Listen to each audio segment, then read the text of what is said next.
Greetings and welcome to Cinematic Bomb Scare, a web series where I take a look at films that lie outside the established norm. Today I'm going to examine a piece that certainly is not old, but is not exactly recent. Crooked Rot.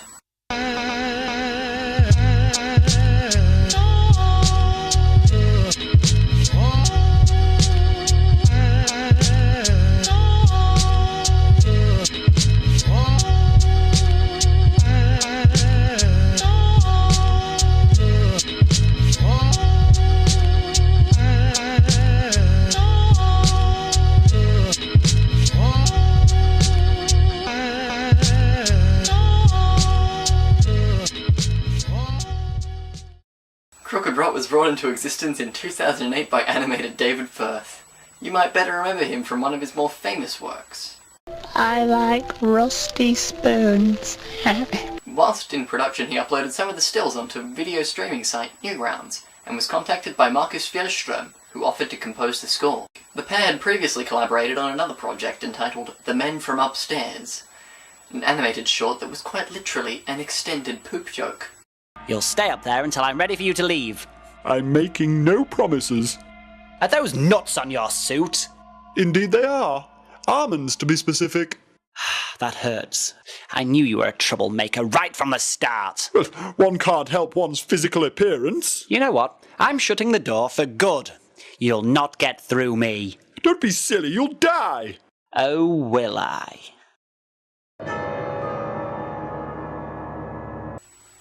Charming. Now marvel as I try and explain what's going on in this short. What is going on in this short?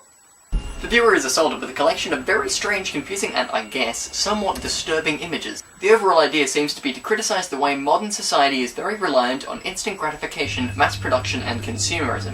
There also appears to be a criticism of the self-absorbed and narcissistic nature of the YouTube generation.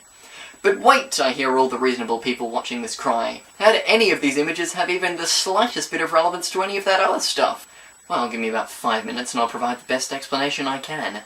For the sake of convenience, I'm going to divide this video into two distinct sections.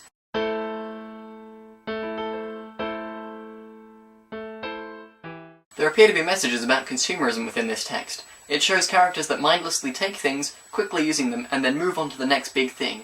The inclusion of the magic box right before an image of rapid-fire consumerism implies that the character was looking at this box, became bored, and then moved on to a menagerie of other pointless objects. Later in the text, a character is shown sucking something unseen through a pipe, much like a straw, an image of very literal consumption. Two characters, one of them quite possibly being our consumer from earlier, link themselves together with what looks like a large metal rod, and then stare blankly at a hand on a lazy Susan. This could represent the way that people go to parties and then end up just watching weird nonsense on YouTube instead of actually interacting. The fact that the lazy Susan resembles a plate with a hand on it also does bring to mind images of very literal consumption. But this could be because I've seen Cannibal Holocaust far more times than anyone would deem healthy.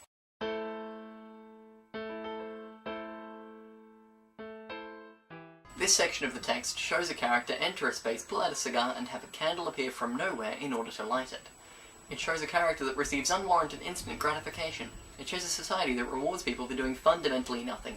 A society that looks at the inane and unimportant actions of people and says, "Well done, you did a thing!" This character also first appears with a halo forming over its head, possibly a criticism of the way many parents refer to their children as their little angels. This imagery also reappears towards the tail end of the text too. One could read this as Firth criticising the manner in which children are raised today, to believe that they are special, unique, and that everything they do is wonderful and deserving of reward. Later in the short, a pig is shown typing at a computer, hiding from the world and then reappearing inside a television. Whilst inside the television, a character spins a small lazy Susan. This could be interpreted as a criticism of vloggers, people who, if you want to be negative about it, essentially lock themselves away and project themselves onto a screen with the expectation that people will watch them. This ties back in with the theme of self-absorption due to the presumptuous expectation that when you project yourself onto a screen, people are actually going to watch you. What? So after all is said and done, is this short a success? By which I mean, does it express its inherent themes and values in a manner that the audience is going to be able to understand and interpret?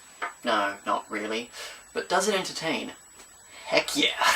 I daren't say how many times I have watched this short, but I can confirm that I've been thoroughly entertained by it. If you haven't watched this thing yet, do check it out. And now, before I bugger off and allow you to go back to whatever it was you were doing before you clicked on this mess of a video, I would like to point out some questions I still haven't been able to answer after analysing this text. What is the significance of taps and flowing water, or in some cases blood, within this text? I am aware that flowing water frequently represents sex, but I can't see how this fits in with other criticisms within the text. The fuck is this?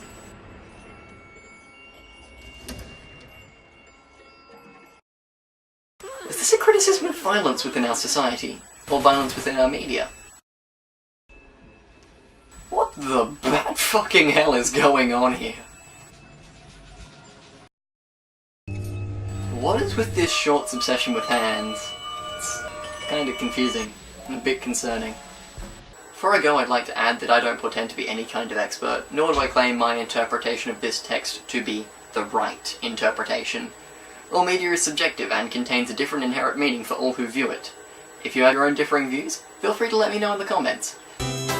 There was a crooked man, he walked a crooked mile. He found a crooked sixpence against a crooked stile. Pretty dense for a short that scarcely lasts more than 4 minutes.